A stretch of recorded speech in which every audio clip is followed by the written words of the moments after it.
We got our political analyst, Ric Keller, joining us now. He just wants to be loved. Is that so wrong, Bob? Is that so wrong? Come on. There has never been a case and never been a statute directly on point. So it's going to be a subjective decision made by a federal judge as to his interpretation of whether the governor had good and sufficient cause to remove the state attorney. The most outrageous thing I want to correct is the Academy Awards people. I just want to let them know Donald Trump is going to be the one giving the joint session speech, not Ryan Gosling from La La Land. The sentiment of what he's trying to do shouldn't be that surprising for that many people, and I think a lot of the people who are very angry now are probably people who didn't want him there in the first place.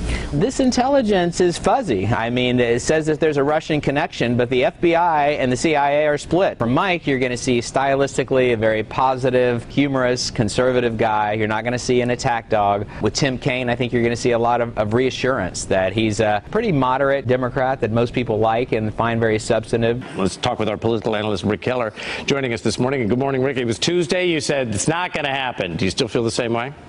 I still feel the same way. Okay.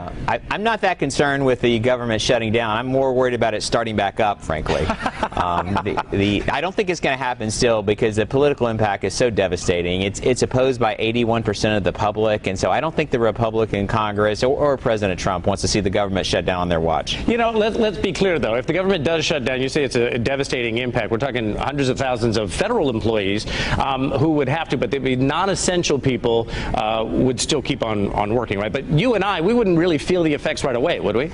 Yeah, it's a devastating impact politically, but not in terms of real life. I mean, the Social Security checks are still cut. The mail will still deliver them. The only thing that really gets shut down are the national parks and the National Zoo. Yeah. And so last time we had it, the biggest controversy is they shut off the camera that covers the pandas, the panda cam, and that made people upset, and they didn't know what to do, so they had to get a job and girlfriends and exercise and become productive members of society. And as soon as the government start working again, they're back to that camera, you know, watching the pandas, you know. Yeah, if you want to go to the Smithsonian, you're in D.C., you want to go to the Smithsonian, you'd be out of luck. You're going to be out of luck. Yeah, all right. So the president is pointing the fingers at the Democrats right now, saying they're dragging their feet on this. But, you know, let me just play devil's advocate for you here. Should the Democrats roll over on health care just so that the government stays up and running?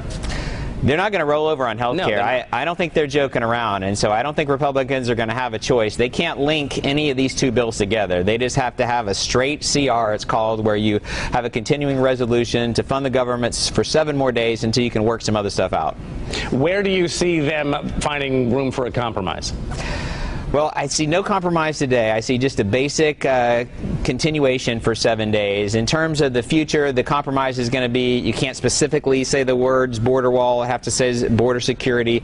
And in terms of Obamacare, if you're going to try to repeal it, you can't be linking it to appropriations. You're going to have to do it in a standalone bill. But I thought the president punted the wall funding until maybe September.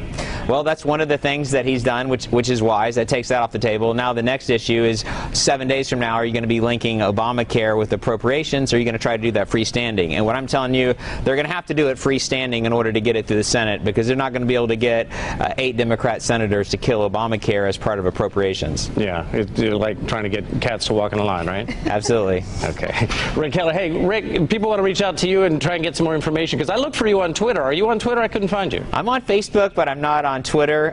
You can get me at hrkmlaw.com, or just Google Ric Keller attorney. It pops up. Okay. You know, a lot of people using this Twitter thing these days. Maybe you should look into it. I got to get up to speed, man. I got a chalkboard, you know, I'm using that, but yeah. You know. You have kids. Your kids can teach you, Rick. Rick, it's with the kids. You know what? When school's out today, find yourself a kid walking home and ask him how to use Twitter. I will. Okay. I hear they have remotes for TVs, too. I got to get one of these. Yeah.